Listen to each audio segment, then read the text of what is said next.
Shalom bien-aimés dans le Seigneur, nous vous saluons dans le nom précieux et glorieux de notre Seigneur Jésus. Nous sommes dans la joie de pouvoir réellement nous retrouver et partager la parole du Seigneur.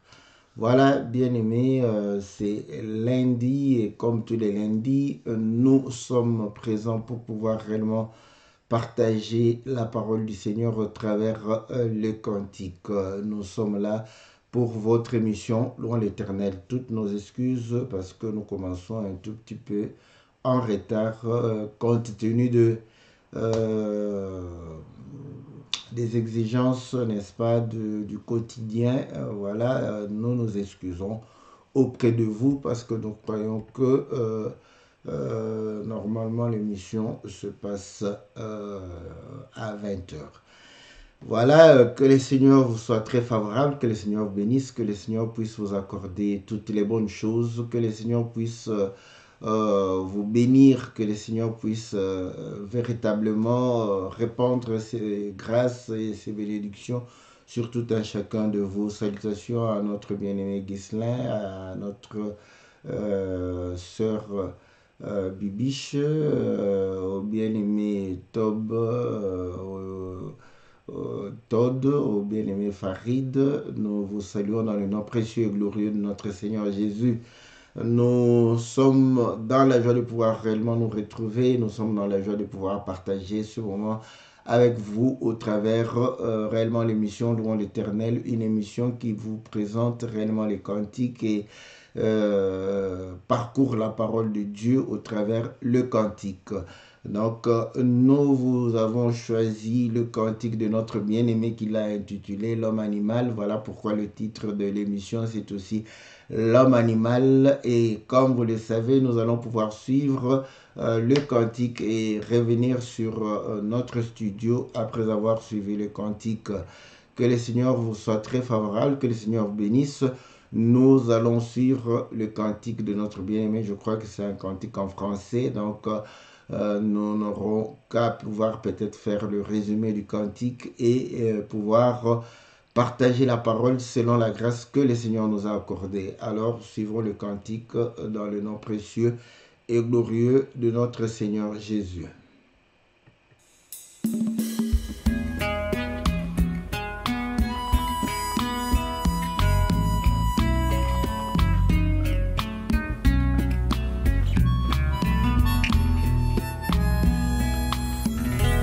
Quand tu me criais, ô Éternel, tu savais bien que je tomberais.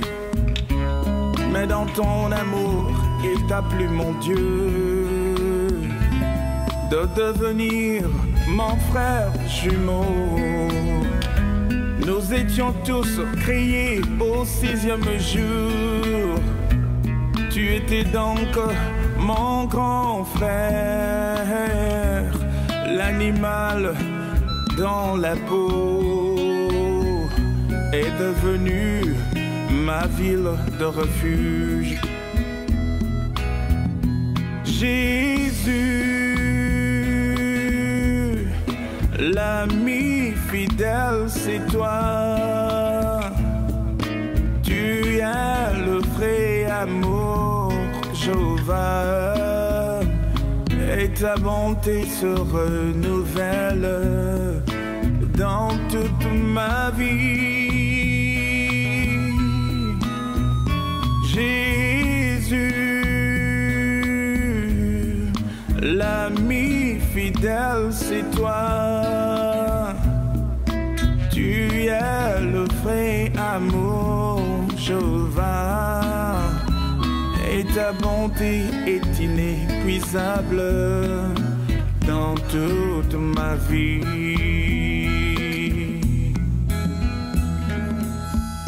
C'est donc toi, Ésaü, à la fois homme et animal, qui devint ma couverture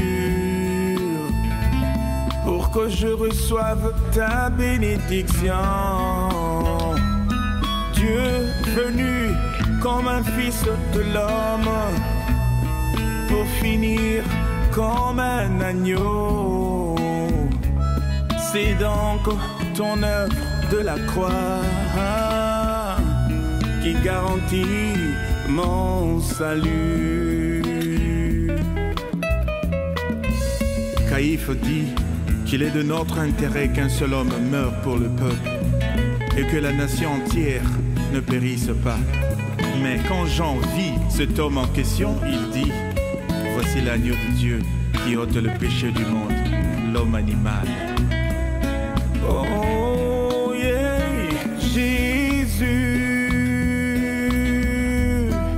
l'ami fidèle, c'est toi. Tu as le vrai amour sauveur, et ta bonté se renouvelle dans toute ma vie. Jésus, l'ami fidèle, c'est toi. Tu as le vrai amour sauveur, et ta bonté est inépuisable dans toute ma vie.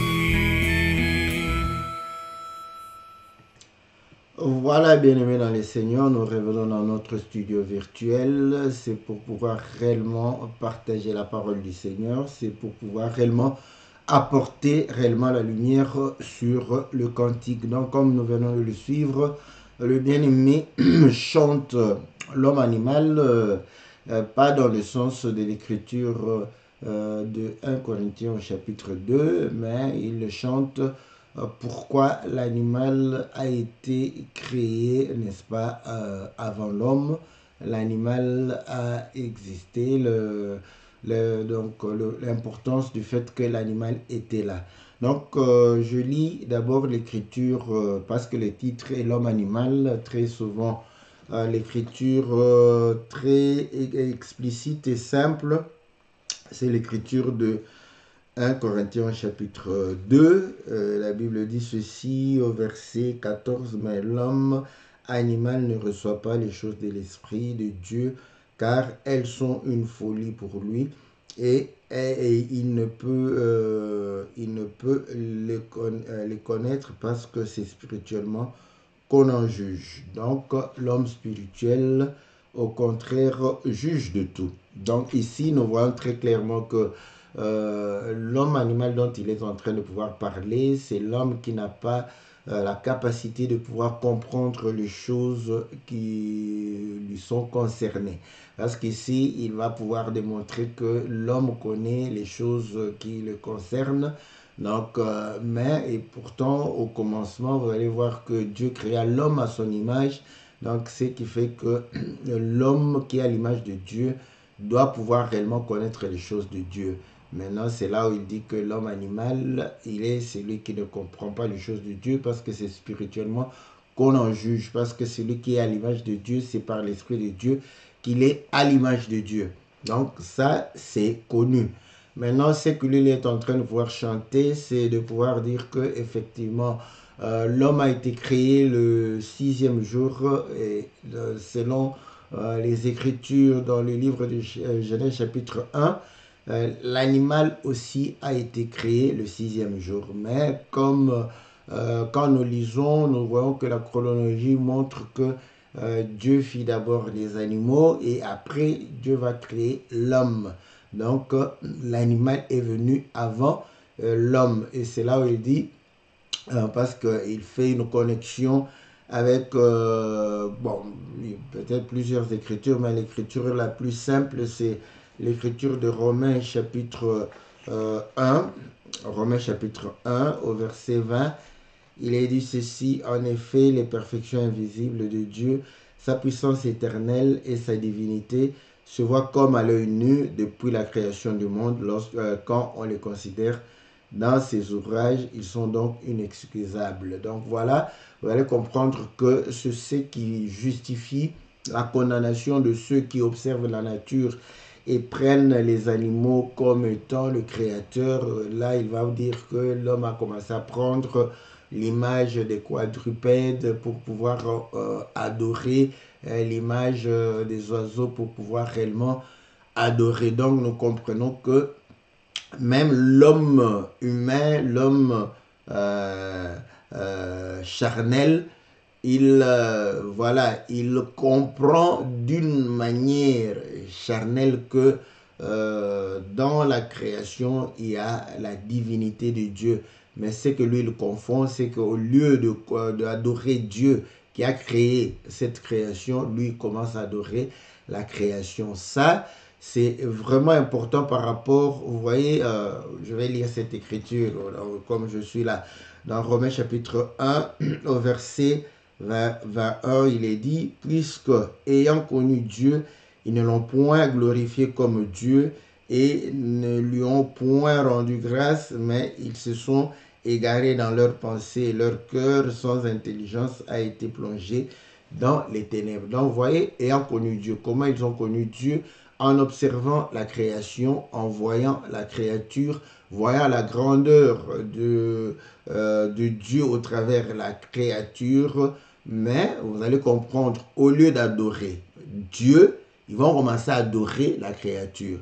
Donc, c'est là ce qui se passe aussi dans beaucoup d'églises. Vous voyez, les gens qui prient, ils prient parce qu'ils connaissent que Dieu existe. Ils ont la vie parce que Dieu leur a donné la vie, car Dieu est la source de toute vie. Dieu est le créateur de tout esprit et de toute chair. Donc, ils reconnaissent Dieu comme étant le créateur. Mais vous allez comprendre que maintenant, comment nous connaissons Dieu? Parce qu'il est dit que quiconque invoque le nom du Seigneur, il sera sauvé.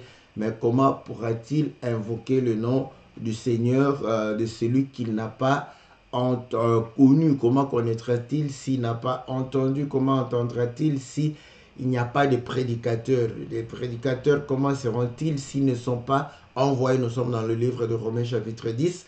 À ce moment, vous allez comprendre que beaucoup connaissent Dieu au travers réellement les prédicateurs, les ministres et les hommes de Dieu. Donc vous voyez, nous avons connu Dieu au travers une créature de Dieu, un homme, parce que Dieu travaille avec les hommes. Mais vous allez comprendre que en connaissant Dieu de cette manière, beaucoup d'entre nous prennent maintenant cet homme qui est une créature, ils commencent à l'élever au rang de Dieu, à l'adorer, n'est-ce pas, comme Dieu, à pouvoir réellement considérer les paroles de cet homme comme étant réellement la parole de l'évangile, la parole qui ne peut être réfutée, qui ne peut être réellement voilà, redoutée. Donc une parole de Dieu directement, vous voyez.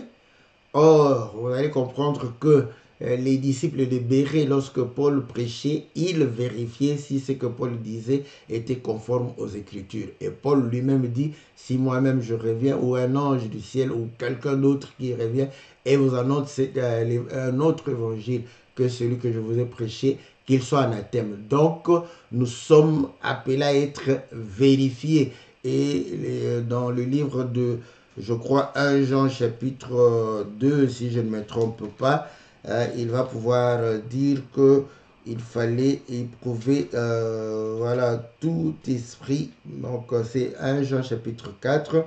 Bien-aimés, au verset 1, n'ajoutez pas foi à tout esprit, mais éprouvez les esprits pour savoir s'ils sont de Dieu, car plusieurs faux prophètes sont venus dans le monde. Donc vous voyez, donc nous sommes sujets à être éprouvés, à être questionnés, à être réellement que les gens doutent de nous. Voilà.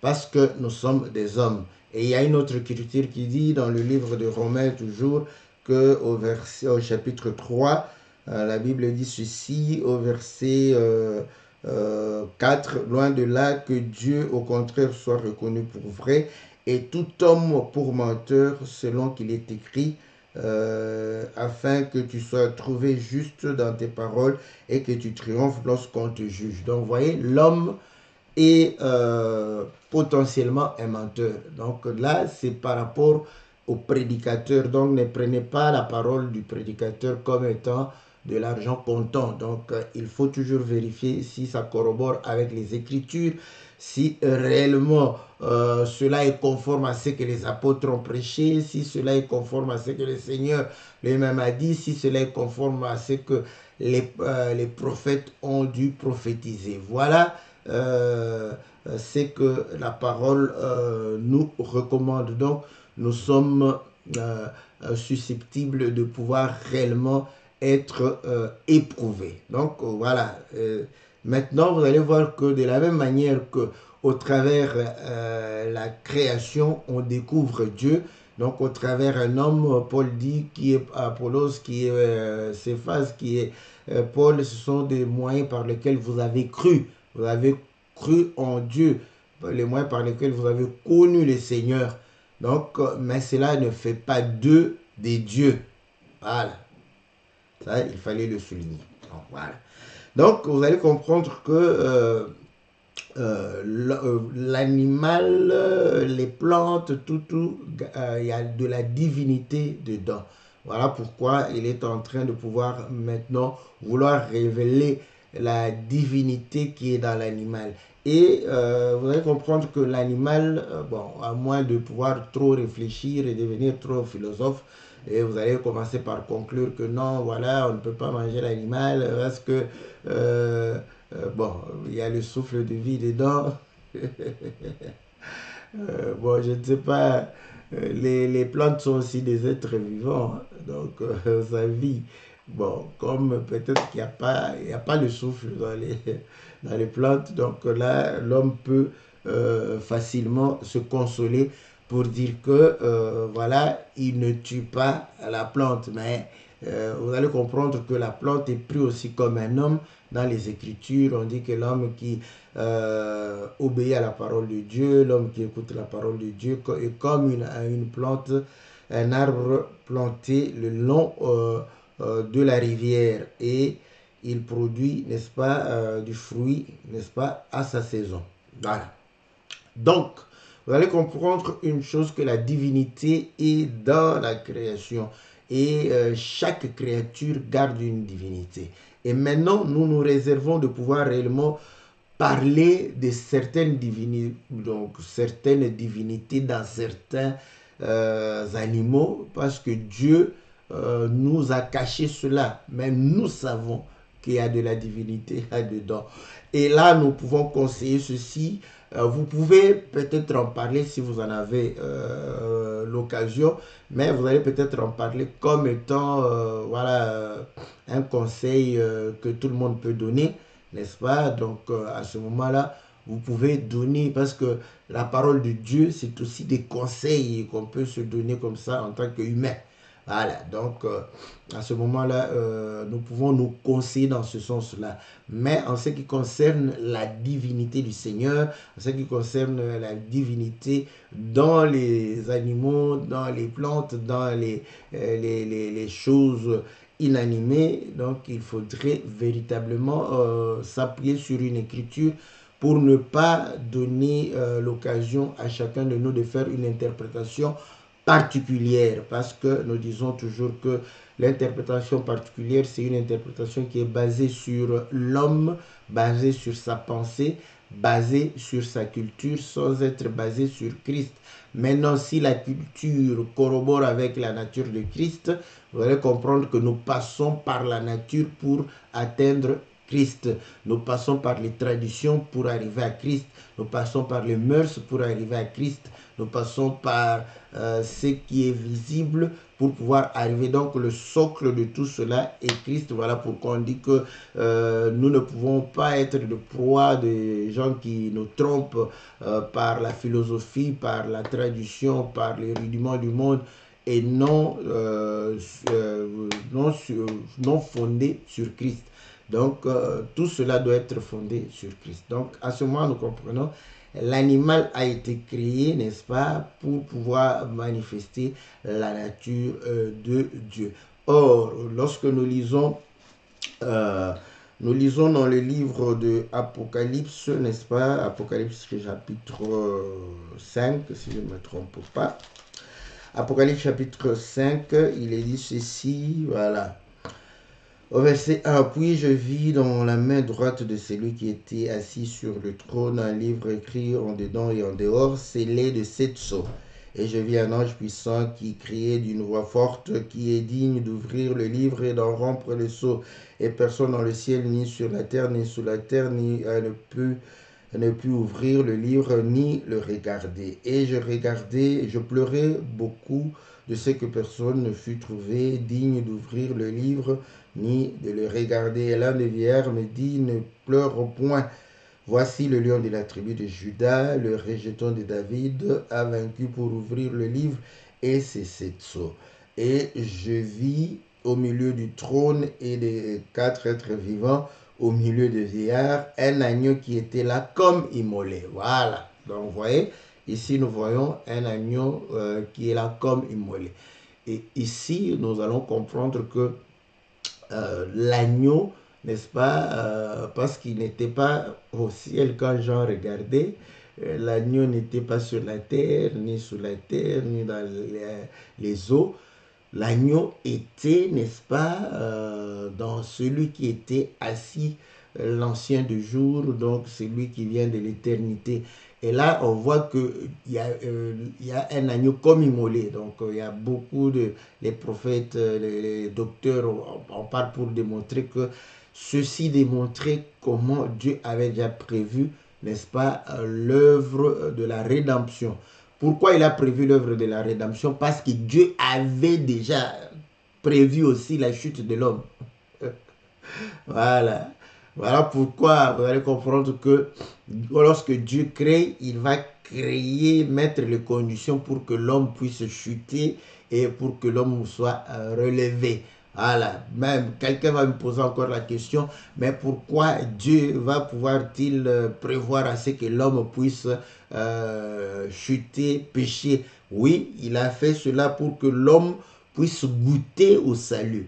Voilà, donc le péché, n'est-ce pas, nous met dans un état où nous allons pouvoir goûter, n'est-ce pas, au mal, à la souffrance, et lorsque le salut vient, nous allons comprendre la valeur du salut, la valeur, n'est-ce pas, du bien, la valeur, n'est-ce pas, de Dieu. Donc, c'est ça. Vous allez voir que nous apprécions d'autant plus la vie lorsque nous vivons des expériences difficiles.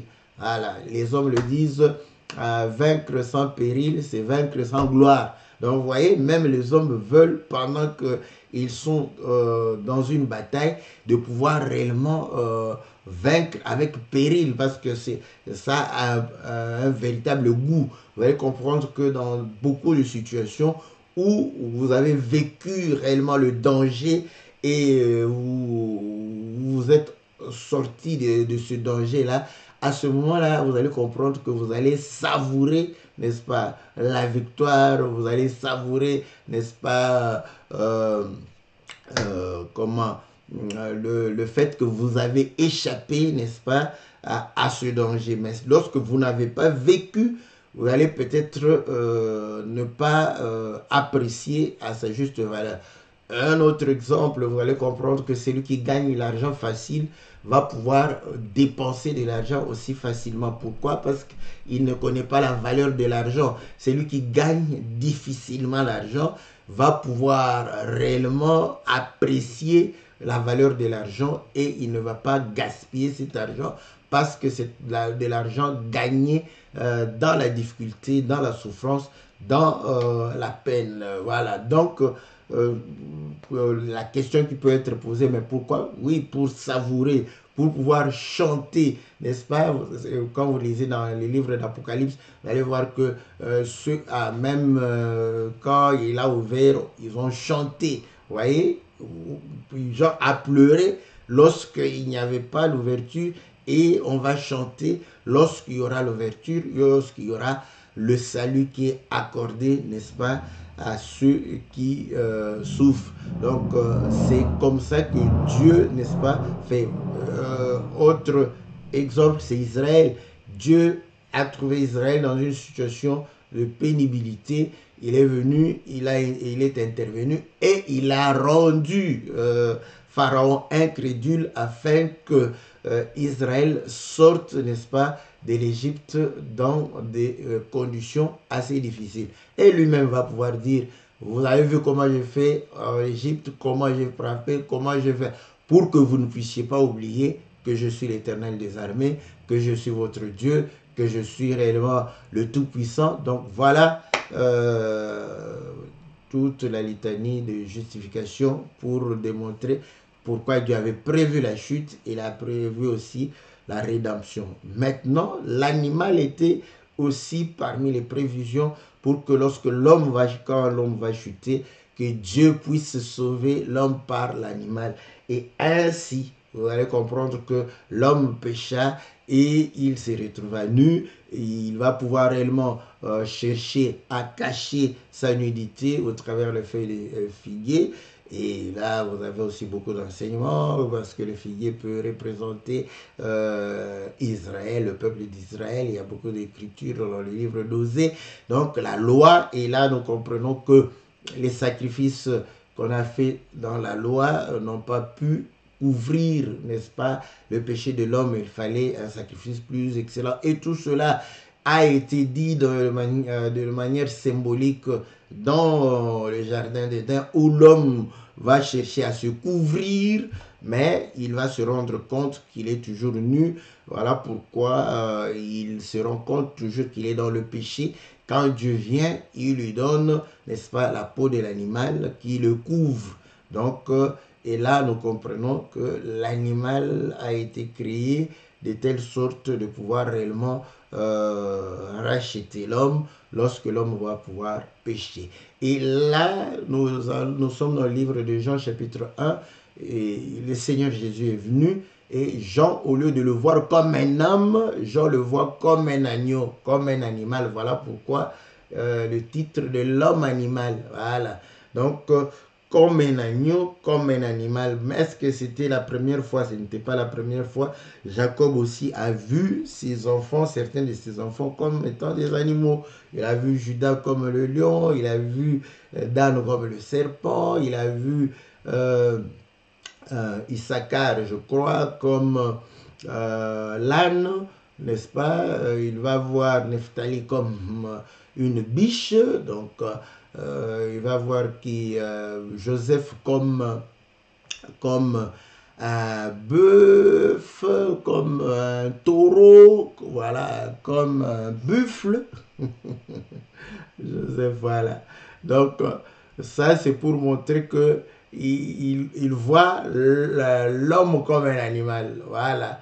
Et là, il va pouvoir dire que vous savez que les animaux n'ont pas besoin d'habits, hein, parce que Dieu leur a donné l'habit naturel qui sont les poils, la peau, n'est-ce pas, les poils surtout, les poils de l'animal qui le couvrent. Et c'est là où il va aller chez Ésaü pour dire que Ésaü est né, n'est-ce pas, avec des poils. Et lorsque Ésaü est né, on a dit c'était comme un manteau. Donc c'est comme quelqu'un qui a porté un manteau. Ça c'est bien. C'est comme ça que vous allez comprendre que dans ce parallélisme, hein, n'est-ce pas, dans ce parallélisme, parce que Ésaü, Jean chapitre 5, verset 39, vous sondez les Écritures croyant trouver en elle la vie éternelle, ce sont elles qui rendent témoignage de moi. Donc, vous allez comprendre que les Écritures parlent du Seigneur. Voilà pourquoi, pour avoir l'interprétation des Écritures, il faudrait rendre le témoignage du Seigneur tel qu'Apocalypse dit que le témoignage de Jésus-Christ, c'est le témoignage de Jésus, c'est l'esprit de la prophétie. Donc, pour ne pas avoir à faire une interprétation particulière, nous parlons de Jésus. Or, Ésaü, n'est-ce pas, vous allez voir que lorsque Jacob sera béni, dans Genèse chapitre 27, Isaac va lui dire, approche-toi de moi pour que je puisse t'embrasser et te bénir. Lorsqu'il s'est approché, il voulait sentir l'odeur parce qu'il savait que son fils avait une odeur spécifique. Et quand il va sentir, il dit que l'odeur de mon fils, c'est comme l'odeur d'un champ béni. Vous voyez? Donc, vous comprenez que Ésaü qui est né habillé. Donc, Ésaü est né habillé et il était le champ béni. Voilà. Or, écoutez, le champ béni, c'est le champ qui donne la vie. La bénédiction, c'est donner la vie. Dans Psaume 133, on dit que il est doux, agréable aux frères de demeurer ensemble. C'est là où Dieu envoie son onction, il envoie la rosée, il envoie, n'est-ce pas, la bénédiction, la vie éternelle. Donc, vous allez comprendre que ce qui est béni, n'est-ce pas, on va porter, n'est-ce pas,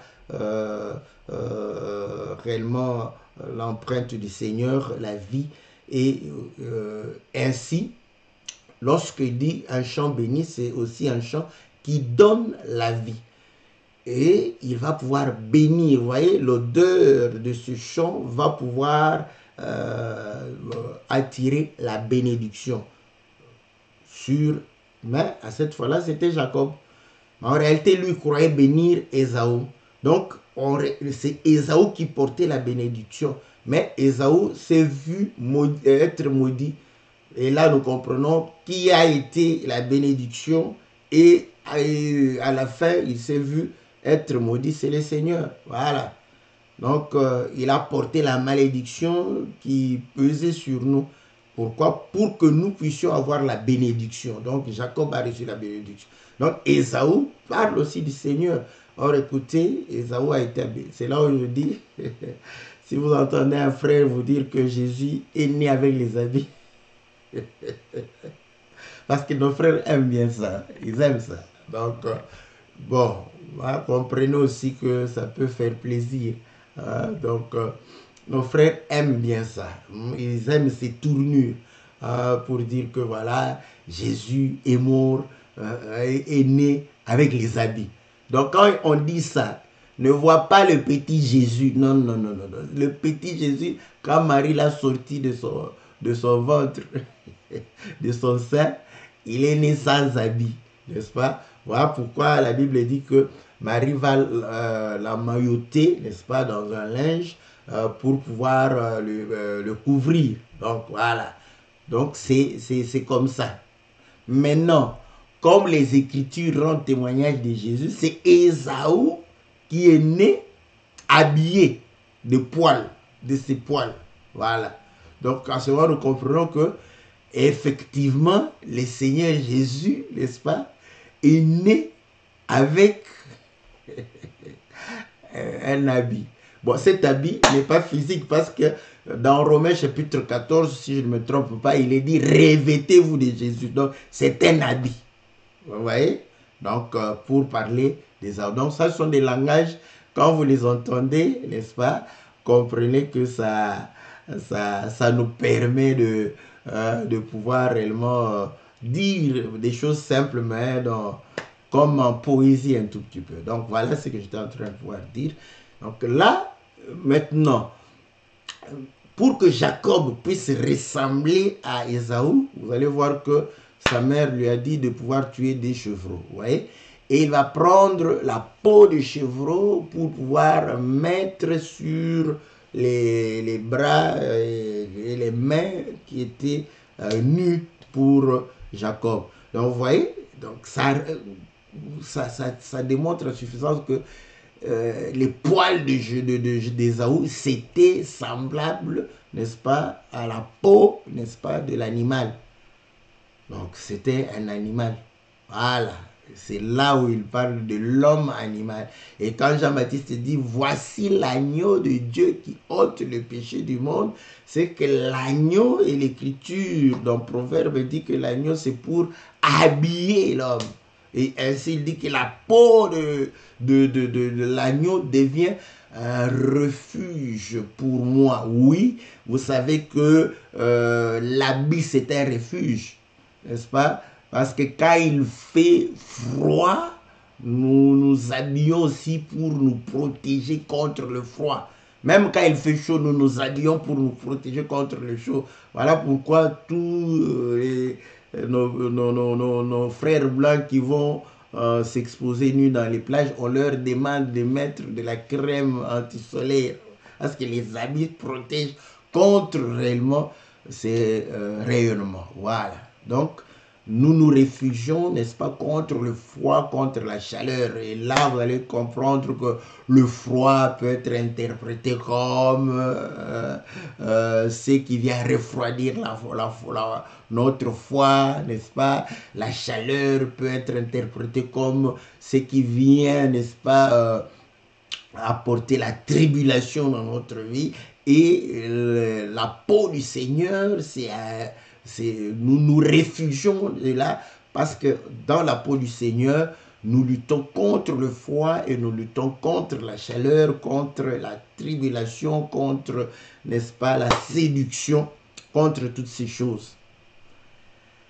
Voilà, n'est-ce pas, comment il démontre. Donc, s'il n'y avait pas l'animal, donc on ne serait pas habillé, on serait exposé à tout cela. Donc, Dieu a créé l'animal pour pouvoir nous habiller. Et l'animal, non seulement il nous habille, l'animal fait aussi notre maison, la tente pour que nous puissions dormir dedans. Donc, voilà comment il a dû chanter Jésus comme étant l'animal, pas un homme animal qui ne comprend pas les choses de Dieu, mais un homme qui vient avec le vêtement, qui vient avec une maison, qui vient avec la nourriture. Voilà pourquoi il a dit, si vous ne mangez pas ma chair et ne buvez pas mon sang. Mais c'était un homme, les gens ont refusé, nous ne pouvons pas, mais ils ne comprenaient pas que c'était un animal aussi. On ne peut que manger l'animal parce que c'est l'agneau pascal. C'est comme ça que dans le livre de 1 Corinthiens chapitre 5, Paul est en train de pouvoir dire que Christ, notre Pâque, a été immolé. Donc, c'est l'agneau pascal qui est immolé. Nous le mangeons comme un animal. Voilà. Donc, ouais, parce que quand on chante, les chants sont des poètes. Donc, ils ont parfois droit à faire des tournures qui peuvent nous être difficiles de pouvoir, n'est-ce pas, prêcher de cette manière, sinon on serait mal compris. Donc eux, ils ont ce droit-là, parce que d'abord la musique, parfois, il faudrait, n'est-ce pas, des phrases qui puissent aller avec la musique. Ils ont ce droit. Donc il a dit l'homme animal. Donc là, nous pouvons expliquer, il y aura la graisse, il y aura donc l'animal apporte beaucoup de choses, n'est-ce pas, dans la vie de l'homme. Voilà. Donc c'est ce que le Seigneur fait. Il s'est offert pour nous afin de pouvoir réellement expier notre péché, agréer, n'est-ce pas, nos vies auprès du Seigneur, pouvoir réellement purifier notre conscience et de pouvoir véritablement nous accorder la vie au travers le sang. Voilà. Donc, j'ai pratiquement tout dit assez rapidement. Donc voilà, c'est que le cantique de notre bien-aimé Père Abraham Omba, n'est-ce pas, qui a chanté l'homme animal. Voilà, bien-aimé dans le Seigneur, que le Seigneur vous soit très favorable. Je crois que nous avons commencé un tout petit peu en retard, mais bon, comme je le dis, vous savez que nous pouvons dire toutes ces choses dans 30 minutes, et tout comme nous pouvons le dire dans 2 heures. Mais voilà, aujourd'hui, comme il y a beaucoup de choses à pouvoir faire, donc on peut toujours le dire en peu de minutes. Voilà. Nous avons fait une course par rapport au temps pour que nous puissions ne pas dépasser le temps et pouvoir dire le maximum de ce que le cantique a voulu exprimer. Donc, soutenez les chantres. N'oubliez pas de le soutenir car Dieu est bon. priez pour nous afin que nous ayons la force, la santé de pouvoir servir le Seigneur, n'est-ce pas, avec joie. Voilà, bien-aimés dans le Seigneur, que Dieu vous soit favorable, que Dieu vous bénisse, que Dieu puisse vous accorder tout ce dont vous avez besoin. Nous nous retrouvons lundi pour l'émission Louons l'Éternel.